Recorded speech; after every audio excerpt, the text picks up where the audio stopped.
Hello everyone, welcome to Tactica Imperialis and to today's video. Today is going to be another My Thoughts on video, and today I wanted to address the big reveals of last week that happened, of course, at the Nova Open.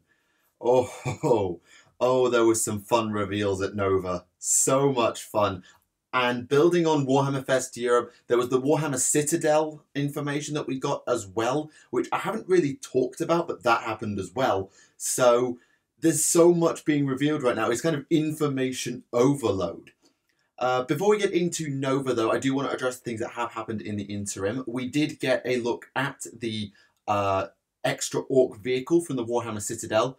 The Boomdaka Snazwagon, I think. The blue one that looks straight out of Mad Max with the Molotov cocktails. You probably know the one. That's a really, really awesome looking vehicle. It's definitely the most Mad Maxy of them, but as we'll be talking about at this podcast this week, it is probably the only straight Mad Max ripoff. There's a lot of variety in those Orc vehicles. They're very, very interesting. And as I've said before, Evil Sons was sort of where I started with the hobby, so I cannot wait. And we're getting into more details about that a little bit later in this video. The other thing that we've seen is Beasts of Chaos. That endless spell that we saw back at Warhammer Fest Europe was not for Chaos Dwarves, as it turned out. Oh, no. It was not for Chaos Dwarves. It was for the Beasts of Chaos, which is the reunion of Beastmen from Warhammer Fantasy Battles, so they're back together. And they're joined by Thunderscorn, that being the Dragon Ogres and the Shaggoths, as well as Chaos Warhounds, because where else were they really going to live? They have their Herdstone, which is going to feature in their Allegiance ability, so Chaos Sylvaneth, with Herdstones kind of being the analogue for Sylvaneth Wildwoods. Obviously, they're not going to work like Sylvaneth Wildwoods. Those things are blooming terrifying. But they do say that they're going to feature with the Allegiance ability, so I'll be interested to see how that all works out. And we did get to see their other endless spells, a flock of crows, ravens, that sort of thing, as well as a ginormous horn. So I'll be very interested to see what Beasts of Chaos bring to the table. And whilst I'm a little bit disappointed that we're having to wait even longer for a Destruction release, I can't really complain much, because Beastmen are a faction that really did need sorting out, so it'll do, and I can't wait to get that out of the way. We can move on to all of the other fun stuff that has been previewed. With all that said, though, let's get into Nova, shall we? So I'm going to go through the article that the studio reveals, and we'll start at the top with Warhammer 40,000 and October. First off, Speed Freaks. Speed Freaks we've known has been coming for a while, but this is our first proper look at what Speed Freaks is. It is a racing game set on Vigilus, the same world as Kill Team and the Tooth and Claw boxed game. If you have read the lore behind those, you will know that Vigilus is an Imperial world. At the end of a corridor is the Cicatrix Maledictum called the Narkmund Gauntlet. There's a G-Steel Cult infestation. The Orc War was stopped from attacking it thanks to some planetary shield generators, or around the hives, I should say, and they've just decided to go racing in the desert, and that is where we get Speed Freaks. And that just works perfectly for me. I think I might have even mentioned this in a previous video.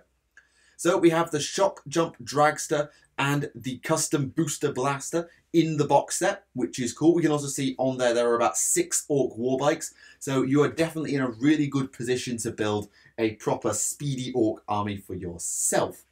You can also, of course, add the Boomdaka Snazwagon, the blue one that we've seen, into this box, as well as something else a little bit further down. And they do make a point that this will be enough to build a Outrider detachment, with the exception of pretty much the leader for the detachment.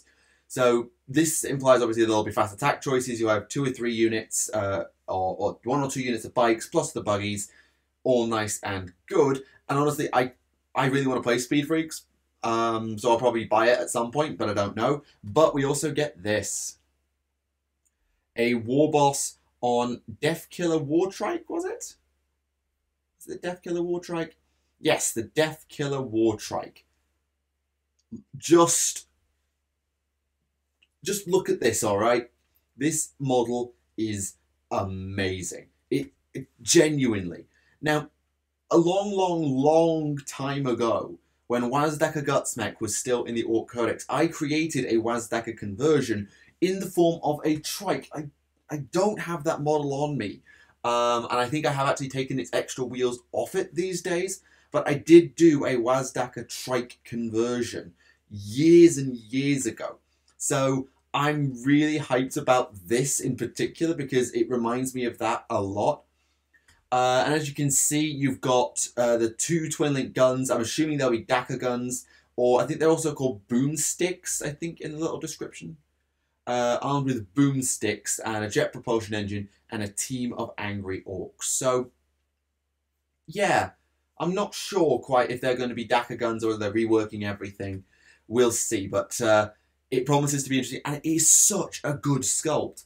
You can just see toward the back of the bike there. Sorry, I'm going to change between bike and trike a lot. But you can see toward the back, you've got this massive jet engine, as they talked about. You've got these squig mouth shaped vents either side of the boss. The boss's power claw is actually unique in that the hand area is not covered. So a normal power claw is a full gauntlet type thing. This thing is just the claws on either side, and it's a really actually unique and interesting sculpt, and I love it. I genuinely love this model, and there's so much attention to detail. It'd be a nightmare to paint, but it's brilliant. And hopefully the Warboss will be able to be dismounted from the trike, so there'll be a model released for this Warboss on foot, hopefully in the same kit. Or maybe this will be a kind of Catacomb Command Barge, Annihilation Barge type thing, where you can either build the Warboss on the War Trike, or you can build a trike and then put the Warboss on foot. I'm hoping that we'll have that option, but we don't know at this stage.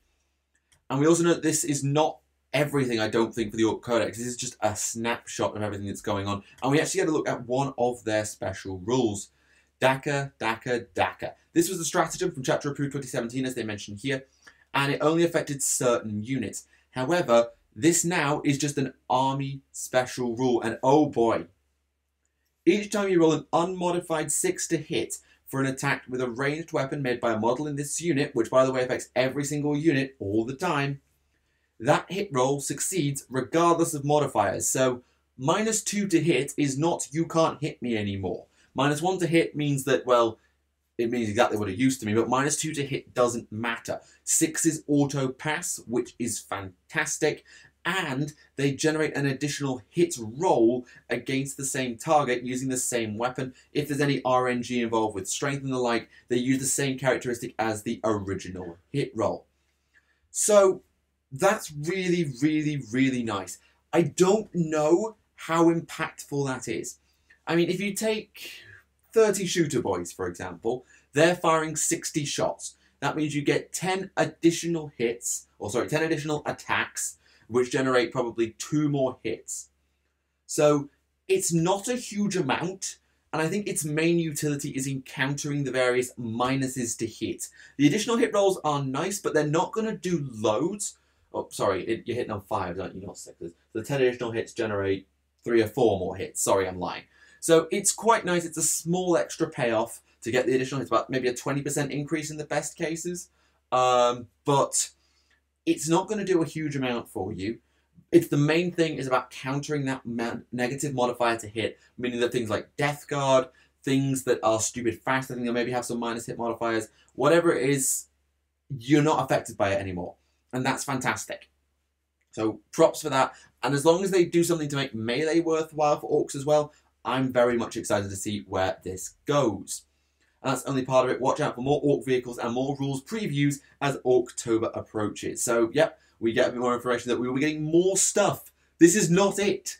So we've seen 3 buggy vehicles plus the Deathkiller War Trike, and we're still not done. Oh, October is looking good. October, I'm very, very excited for October now. Bring it on. Get a little bit more of a look at the Sisters of Battle as they're coming along. So here are some head sculpts, which is very, very nice. Good to see the nice bit of variety there. You've got different helms, different little crests, and you've got the raised sort of, what do you call it, helmet front plate, and almost a sort of robed head as well, like a hood. So really nice variety here. Good work again. We saw some more stuff at Warhammer Fest Europe, so I'm definitely happy about it. However, this is the fun thing regarding Sisters. Adeptus Sororitas Beta Codex in Chapter Approved 2018. Okay, I'll bite. This is, I think, the first time this has ever happened. We have a full codex available. A huge pool of units, stratagems, relics, warlord traits to represent the orders of the Adeptus Sororitas, and feedback on how you find them will help us make the final codex as awesome as it can be. So GW are handing over a lot of rules control to us. We get to influence how the Sisters of Battle Codex looks when it finally hits the table. So if such a unit is too powerful or too weak, we can offer critique on that. There's a risk here, and that is that we only report back on what's weak, and that makes the Sororitas insanely powerful across the board. There's a risk of that, and I think we have to be careful when we give our feedback that we point out the too powerful things as well as the too weak things. But I have to say, very impressed. Gotta say, real props to GW for having the guts to let us take over a bit of the rules writing process. So, good work there. We also get an announcement on when Sir Hector will be joining us. September, we'll see a new Knight hero launch, that being, of course, Canis Rex and Sir Hector. And what they will be doing is releasing a new Knight's box alongside new weapons for the Knight Preceptor and components that lets you build detailed interior for cockpits and silence for your household. What's more, it will cost no more than the Knight Gallant set. Essentially, an extra frame for free. Props for that. We've got to say that they're going to release a full Knight's kit with extra stuff for free. Now, I know there's the whole business with Forge World right now, and that's not good. And again, we're talking about that in a bit more detail on Adeptus podcast. It's not good what's happened with Forge World, and I don't know all the reasons behind it. But this shows that GW is at least willing to give us some compensation about things, and so it's good, but does it make up for the Forge World thing if you're living abroad? No. No, it doesn't. But it is nice for Knights players. It's another incentive to get into them, since you've got Renegade, you can get the armigers from Forgebane. There's a lot going for you if you are a Knights player, but if you are someone who uses a lot of Forge World, I must admit, I am very sorry for you right now. You have my sympathies. Oops. We're also doing a bunch of Knight transfers. That's cool. That's nice. House Griffith, I think that's Duncan's house, among the most asked for, because of course. Alongside that, a host of Knight household transfers. Yeah, nice. Nothing traitor though. Bit of a shame on that one. Kill Team Command roster. Okay. An app builder alongside War Scroll builder and combat roster. Cool. I don't really care. I'll be honest. I don't really care about that. But it's nice that they exist for those who are willing to invest in things like combat roster and War Scroll builder. Next up, I'll be honest, I don't really know what this is. Turn signals on a Land Raider. This is a 40k webcomic that seems to be quite a classic, and I'll be honest, I've never heard of it. I've never heard of it at all. It's, yeah, it'll be cool. I think it will be cool to see, but I just don't have any interest in it, so hopefully it does what Role Models has done and gets me interested in it quickly, because otherwise, nah. We'll see, I suppose. I'm just not that fussed for it right now. We'll wait till it comes out. However, there is going to be another webcomic called Vainglorious, a rogue trader who is utterly incompetent and getting himself into all kinds of trouble across the universe. That's cool. It's done by the same art team and writing team as Role Models, with it's the writing team of Role Models and the Regimental Standard and the Hammerhall Herald, with a new artist called Sarah Kaiser, which is cool. Very happy about that.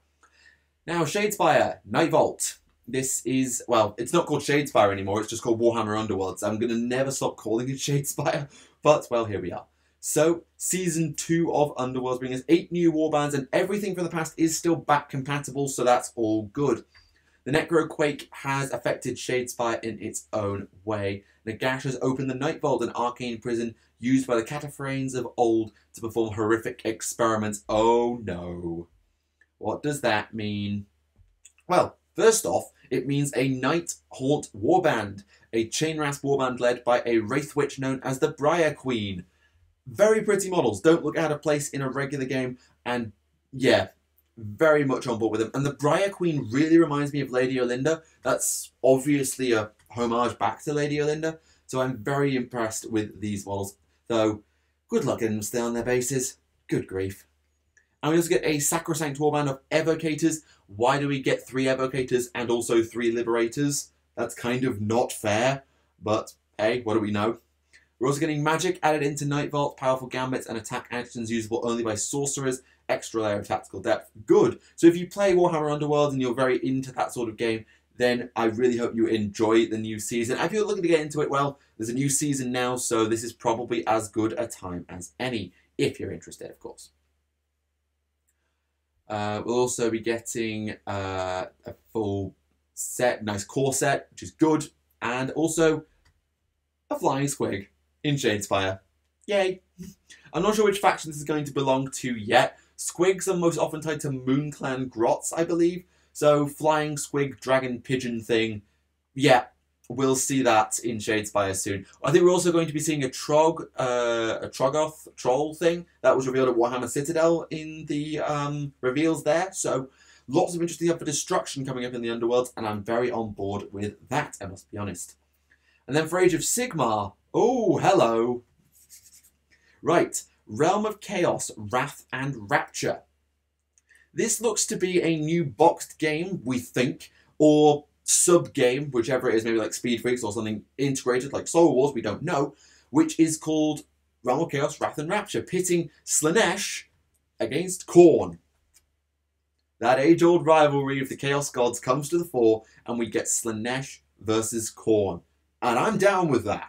That's really, really good way to introduce Slaanesh without throwing another army out there that maybe isn't ready. I mean, in some ways, I'd have rather seen something like Daughters of Cain here, because Slaanesh and the elves have a historic rivalry now. Morathi obviously hates Slaanesh, so the Daughters of Cain would have fitted nicely as a counterpoint to Slaanesh, but then those two armies are quite similar in terms of playstyle, very, very fast, lots of attacks, lots of melee damage. They don't really counter each other very well, they're just the same thing. So adding Khorne, which is slower but more damage, is going to probably be a nice way to balance it. We know nothing about what's going to be in this box just yet, nor do we know when it's going to be released. This is just a nice little artsy trailer. So I can't really say much more about it right now, but we know Slaanesh is coming. It is now properly confirmed, so keep an eye on that for the future, and we'll see what spills over into 40k. There is some stuff for the Middle-earth strategy battle game. There's been a bunch of previews about the new rule set that you can go and have a look at on Warhammer Community. Here's a new Gandalf model. That's cool, on the Pelennor Fields. And we also get Gondor at War, which is, what is that? It's a campaign book. Okay, campaign book. That's cool. I'm sorry, I'm not fussed for the Middle-earth game. I played the Lord of the Rings game way back. I played Rohan, and I just never got into it. I tried. I bought like a box of dudes in Aomer, and I just was completely not fussed, I'm afraid. So, sorry if I show no interest in it, but if you're into it, or you want to try it, by all means go for it now, because there's a new full rule set coming out with open match and narrative play, so it's a good time for it. I'm just not fussed for it myself. We also have Warhammer Community endorsed events, which is kind of cool, and they're also doing school clubs in North America, so you lucky Americans. And finally, I think, Warhammer Quest Blackstone Fortress. Now, there's a little teaser put up on the Warhammer 40,000 Facebook page the day before Nova, which was just a bunch of redacted stuff, and it implied and then led to this, Warhammer Quest Blackstone Fortress. Now, Warhammer Quest is not a new thing. There's one for AOS, which is Silver Tower, and I think there's a video game for it, and I think there's another board game for it. Warhammer Quest is nothing new, but I think it's the first time we've seen it in 40k, to my knowledge. Somebody correct me if I'm wrong in the comments. And I have one question of where the heck was this Blackstone Fortress, given that Abaddon was supposed to have them all, but I'm sure they'll explain it. I'm sure they will explain it. Many dark corners still to explore. So yeah, that's going to be it. So part role-playing adventure, part battle game. It is a cooperative narrative experience in the 41st millennium, featuring a host of stunning new miniatures that bring all manner of champions and villains to life. Okay. Okay, that's cool. So there you go. That is everything from Nova. I know that there's not as much here as there was at Warhammer Fest or Warhammer Fest Europe or Adepticon, but it's a lovely little preview to see what we are looking forward to as the year draws to a close. So Beast of Chaos will be the September mainstay release. And I think there'll be nothing for 40k in that time. Then we will get the Orcs. They will get October. Then I'm thinking we'll get Wrath of Chaos, Realm of Chaos, Wrath and Rapture in November for Slaanesh. And Genestealer Cults will sort of fit in here somewhere, either in September, probably in late September. And then in... No, the Genestealer Cults have to be after Orcs. So Beast of Chaos... Speed Freaks releases, I think, at the end of September, early October. Then we'll get the Orc Codex. Then I think we'll get Slaanesh. Then I think we'll get Genestealer Cults. And then we'll get into December and we get all the bundles that come out around about Christmas. And we'll see what the new year brings. That's my prediction. I'm not sure exactly how it's all going to pan out because we're still going to fit Kill Team Rogue Trader in. I think that'll be out in September as well. And a bunch of other stuff I'm sure will be along that we haven't even seen yet. But for now, thank you very much for watching. Let me know what you think of the Nova reveals in the comments below. And if you're as hyped for October as I am, then I really, really, well, I just can't wait for it. So I hope you're as excited as I am for that and as intrigued about what's going on in the Age of Sigmar and all of that fun stuff. So thank you very much for watching. This has been Tactica Imperialis. This has been my thoughts on the studio preview at Nova. Thank you very much and goodbye.